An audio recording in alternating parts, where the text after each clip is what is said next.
дәрменнің тасындай шыр айналған дүниенің тұрлауы жоқтығына күн өткен сайын көз жете түскендей. Кеше ғана жайнап, жарқырап өз отбасына, ауылына мерей шуағын шашып жүрген асыл азамат Бердіқұл Байбағысұлының бұл өмірден өтіп, фәни дүниенің есігін ашқалы 15 жыл, анамыз Алпысбай қызы Ханшайымға 7 жыл болды. Айналасындағыларды қайғыға орап, жары жұлдыз құлағандай. Бердіқұл ақсақалдың жарқ еткен өмірінен туған туыстардың ішінде шапағат алмағаны жоқ. Қашан барсаң Бердіқұл ақсақалмен жан-жары Ханшайым анамыз балаша жайраңдап күтіп, мәре-сәре болып, қуана қабылдайтыны кешегідей ғана. Бүгін ортамызды ойсыратып, о дүниелік болып кеткен аяулы жандардың сол мінезі әлі күнге көз алдымызда. Артында қалған рулы елі, ұялы бәйтеректей ұл қыздары, немерелері, атасы қазір келіп қалардай елеңдеп жүргені. Жаны таза, ақ жарқын азамат ең, көңіліңнің кеңдігі даламен тең, адамзатты алалап таңдамайтын, тағдыр еткен қатыгез ғаламатын.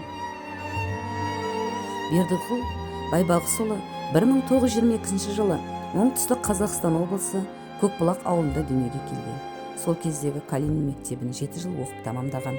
1938-1941 жылдар аралығында Мырзашөл ауылында Киров каналын қазуға қатысқан. 1941 жылы Ұлы Отан соғысына Алматы қаласында құрылған 1077 полк 316 атқыштар дивизиясының құрамында аттанып, ел астанасы Мәскеуді қорғауға қатысып, Мәскеуді қорғағаны үшін медалімен марапатталған. Архив деректері бойынша Боздақтар кітабында 8-ші гвардияшы Панфилов атқыштар дивизиясында болып, 1942 жылы 17 сәуірде қаза тапқан деген қара қағаз келген. Бірақ сұм соғыста сержант бөлімше командирі болып, 1942 жылы әлемге әйгілі Ржевский котелі ұрысына қатысып, Польша жерін азат етуге үлес қосып, Ұлы Отан соғысын Кенигсберг қаласында аяқтап, жігерлі болмысымен 1946 жылдың желтоқсанында елге оралған.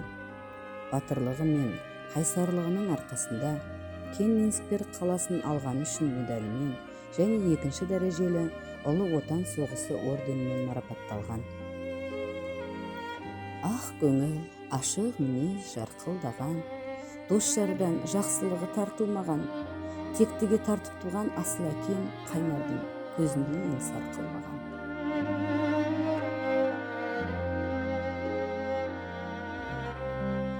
Бердіқұл ақсақалдың жан-жары, ардақты анамыз Ханшайым Алпысбай қызы 1939 жылы Байбағыс әулетіне келін болды. 65 жыл бір шаңырақта тату-тәтті ғұмыр кешіп, жұртына сыйлы келін болды. Ханшайым анамыз еліне құрметті жан еді. Калинин колхозының меңгерушісі қызметін соғыс жылдары атқарған. Қалған еңбек жолын 3-ші балабақшаның меңгерушісі болып, зейнетке 58 жасында шыққан. Атқару міндетіне байланысты Жора Жолдас ауыл аймаққа Забидаш деп танылған. Сол кездегі заведующий деген сөздің баламасы. Ардақты Асқар тауымыз, әкеміз бен анамыз 5 ұл, 2 қыз тәрбиелеп, ұлын ұяға, қызын қияға қондырған жанұяның үлгісі бола алды.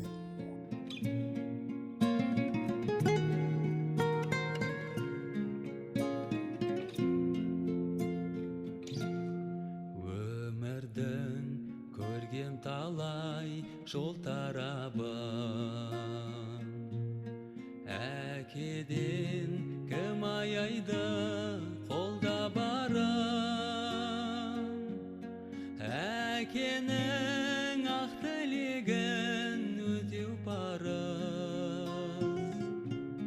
Мен бүгін әкемді ойлап толғанамын,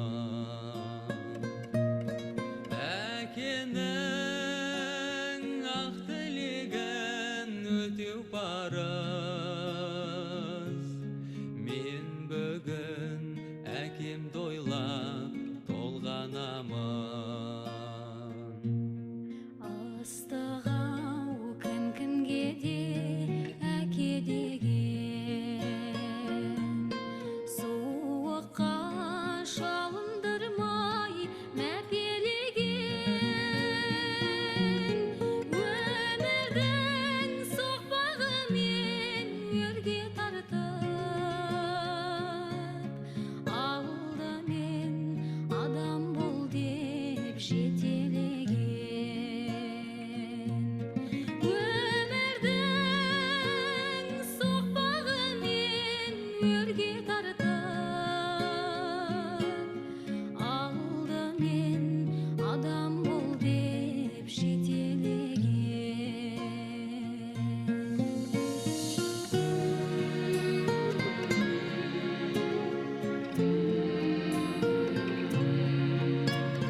Өте берсін өмір шіркін, әр күн сайын өзгерген.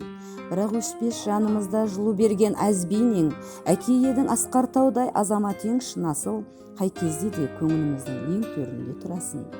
Жаның жасыл, жайлау еді ортаймайтын береке, топырағың торқа болсын деп тілейміз жанаке. Арттағы ел жұртың жар болсын, Алла тағала қамқор болып баршаға жебей көр жанана. Әкең мен асыл анаңның бойында жатып жаралдың, алдыңнан тосар бақытың, алғысын алсаң солардың.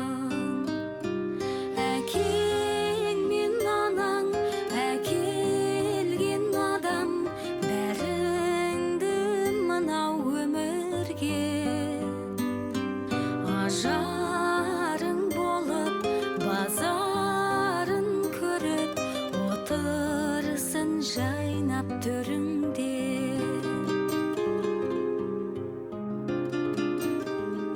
Қуансаң көңілі жайланар, мұңайсаң жүдеп қайғалар.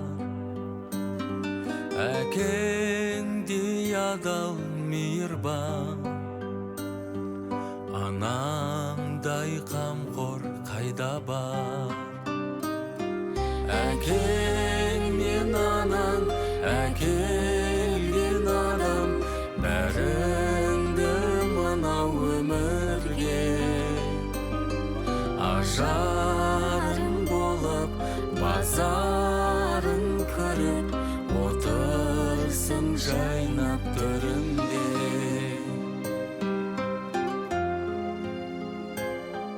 Әкеміз бен анамыздың ізгілік пен тектіліктің, адалдық пен адамгершіліктің нұрын сепкен жарқын бейнесімен ақыл өсиеттері мәңгі есімізде сақталады.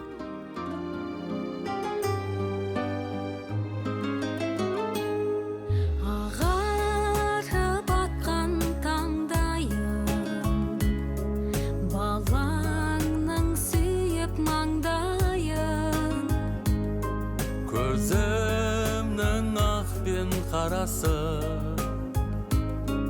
жүріңдер аман әрдайым. Әкең мен анаң әкелген адам, бәріңді мынау өмірге ажарың болып, базарын көріп, отырсын жайнап төріңде. Әкең мен анаң әкелген адам, бәріңді мынау өмірге ажарың болып, базарын көріп, отырсын жайнап төріңде. Отырсын жайнап төріңде.